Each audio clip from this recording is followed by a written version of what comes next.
Hello and welcome to the Silver Screen Show. I am Elenia and I am here with Abu again. How are you dealing with the heat?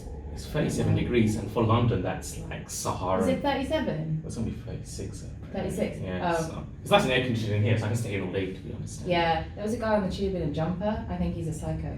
There's a guy in the tube, like topless with a ripped six pack. I'm like, thanks, man.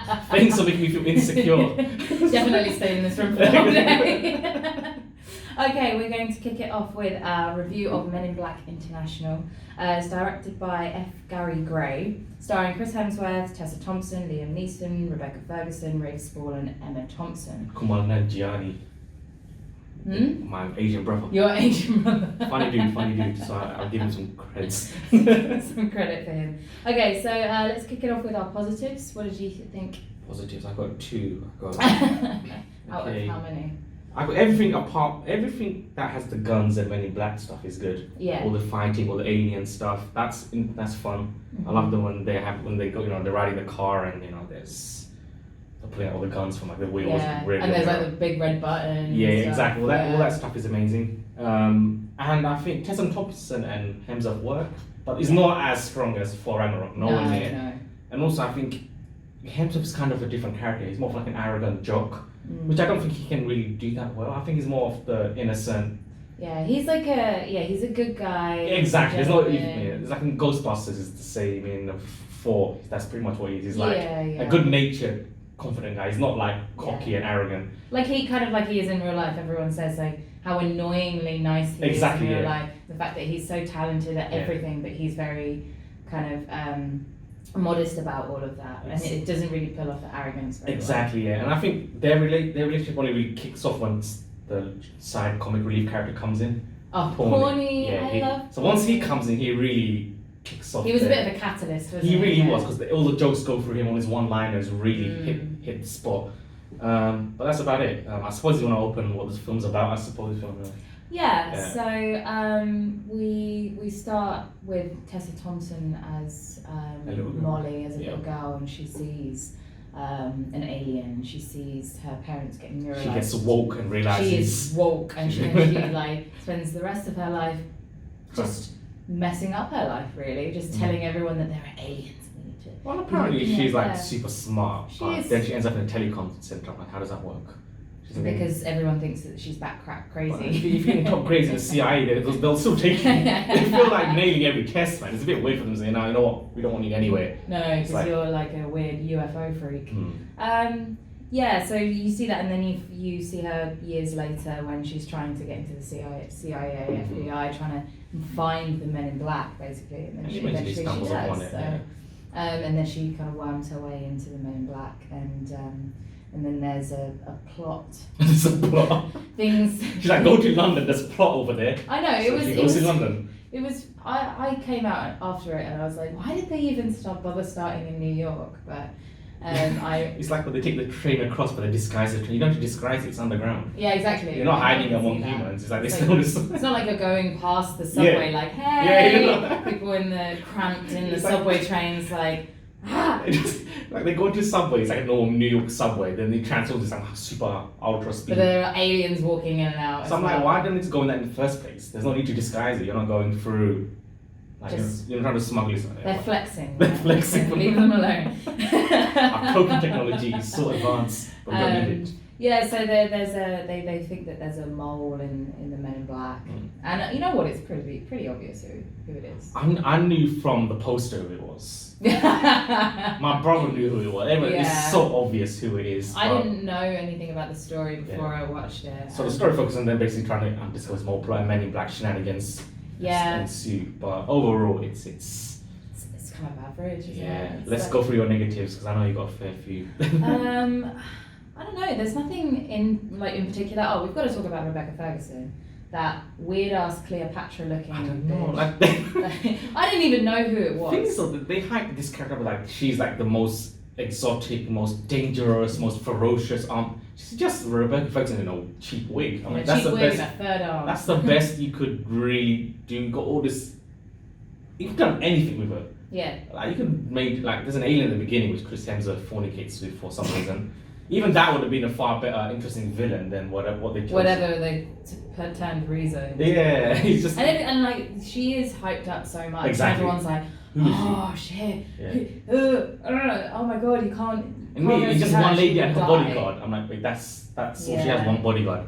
Yeah, that was disappointing. And I think the plot in between the action is just so uninspiring. Yeah. And like you were saying before, with the whole sort of arrogant jock, the player lifestyle that he was trying to pull off just didn't really work for me. Like, because he's such, like, most of the roles he plays, suddenly it goes against his type.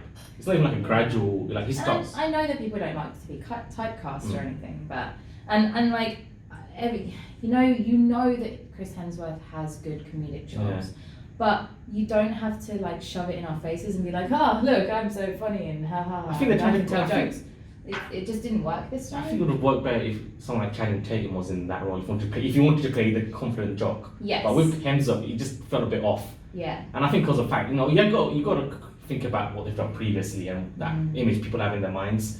Yeah. So when they come into this, they're pretty much watching it for Tessa and Hemsworth, isn't it? So, yeah, exactly. That's the only reason I watched it, really. And because it was Men in Black, and I loved the first two Men in Black movies. I thought they were great. 3, I think I only saw it once when it came out, like donkeys years ago, and I don't really remember a lot about it. I think what the original 3 do have, or the original 1, I'm gonna say, I can't remember the third one, but it just had that bit of intrigue about it, like the world they're in, and the originality as well. This one doesn't really, like, it's called international, but you barely see what the Men in Black do. Like, how do they work? How do different branches work? Yeah. What weapons it have? How has it advanced in 20 years or something? Yeah. You don't see any of that. You just see these two. Yeah, because they talk about like the French office or the the North African office. So how vast is his network? You don't see any of them. Yeah, it's like, how vast is his network? Because that's what made the first one really interesting. Because Will Smith goes in there, like, oh wow. Or is that what the Americans think international is? Us and Americans. London and just going to London. Well, they go to Marrakesh for a bit, like every other. They go to Marrakesh for a bit, like every other film nowadays. It all seems to be. Yeah, must be cheap to film there. It really maybe is. I think the souks are interesting because you can get really lost in them. But I mean, a lot of films I recently are filming in Marrakesh, so I'm getting kind of stagnated by it. I remember John Wick's and a few others recently have all been in Marrakesh. They just find an excuse. They just find an excuse to end up in it. Yeah, we need to find it somewhere in another country. Not even Casablanca, it's Marrakesh. Marrakesh, yeah. They must have some good tax breaks, that's what I'm saying. But so they've made money on it at least. But not very much. Not a lot though. There's a long list of films I've crashed and burned this summer. It's this. Yeah. What else recently came out?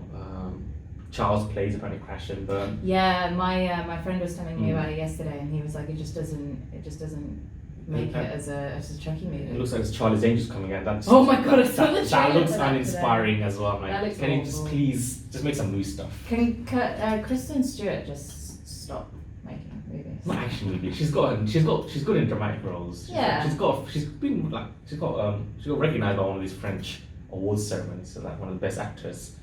People are like, what the hell? But she does a lot of stuff that isn't this cheesy, corny action stuff, which I think suits her far better. Did you see Patrick Stewart's in it? Is it? Yeah. Okay. And I'm like, why? Like, this is like him playing the poo in the Emoji movie. So Men in Black is so inspiring. We've kind of drifted off on a tangent. Yeah. But overall, I think it's just not exciting enough for me. No, I like the Men in Black guns. I like the concept the is amazing. The weaponry, the aliens, the tech. I love the fact that the worms and Frank the Pug were in it still. Like, they keep the cameos though. It's better than nothing. Yeah. But I'm a bit disappointed there was also Tommy Lee Jones at least. And I know Will Smith is busy. Did you see the picture? But I mean like a literal physical. Because I know Will Smith's busy with other stuff. I find Tommy Lee Jones have done even like an end credit cameo or something. Yeah. But there was nothing.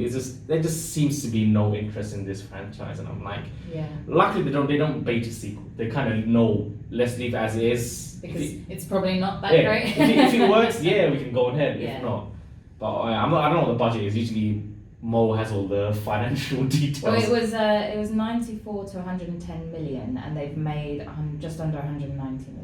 Probably sort of fiver on Reese's outfit. It's just like, I can't believe what just going into they hyped this person up as such a. It was just so disappointing. You hyped her up so much. So bad. And then the massive coincidence in that scene as well was ridiculous. I'm not trying to spoil it. Oh, the plot twist. Yeah. Even then, twist. Oh yeah, that was very weak. The whole film was weak. Yeah. If you got a And the whole like the right place at the right time. Oh, look at that. God. I think overall, if you've got a Cineworld pass or a free ticket Yeah. to it, Yeah. that's the only reason I watched it. You'd watch it, but you'd forget about it. It's one of those. Yeah. It's a typical summer film. You'd go in with low expectations, you'll have a bit of a laugh, Yeah. but you'll forget about it. I think there were some jokes landed pretty well. I think the Pawnee helps a lot. Pawnee does help. A lot of jokes before that, like there's a scene with Chris Hemsworth at the beginning. It's pretty risque for a Men in Black film, and it just feels like a Transformers joke. You probably know what scene I'm talking about at the start. It's like when it cut to it, everyone was like, "Do we laugh here, or is it a bit like what? Where did that come from?" Yeah. Like, that wasn't in the first Men in Black trilogy, like that kind of humor. Yeah, like this I one was felt- saying before, the first trilogy was very innocent fun. It was, Yeah. It wasn't too silly. Yeah. It was still kind of like legit comedy enough to Yeah. have the parents and the kids Yeah. all loving it. Whereas this one kind of jumping on the wall. You're opening with this. Went It's a like, bit like yeah, it went a bit. okay, we know Chris Hemsworth is attractive. We've nailed that enough, but let's not long for the film in a sense. Like, okay, these jokes are a bit weird. Yeah. So But let's round it off with a rating. What are we saying out of 5? we're gonna give it a 2. We're gonna give it a really Out of good 2. What was last week's reviews? A lot of Godzilla 2s. Godzilla and oh man. what's the other one? But it's been a lot of 2s. Yeah, there's a Godzilla's lot of another twos. Godzilla's another disaster. Exactly. Because So- I really like the first one, but Yeah. yeah, apparently the second one's Cool, call that a wrap. 2 out Alright. of stars. Watch it definitely for sure. but just don't Don't or- expect much. Don't expect much and don't worry too much if you miss it. Anyway, thanks for watching. Hey.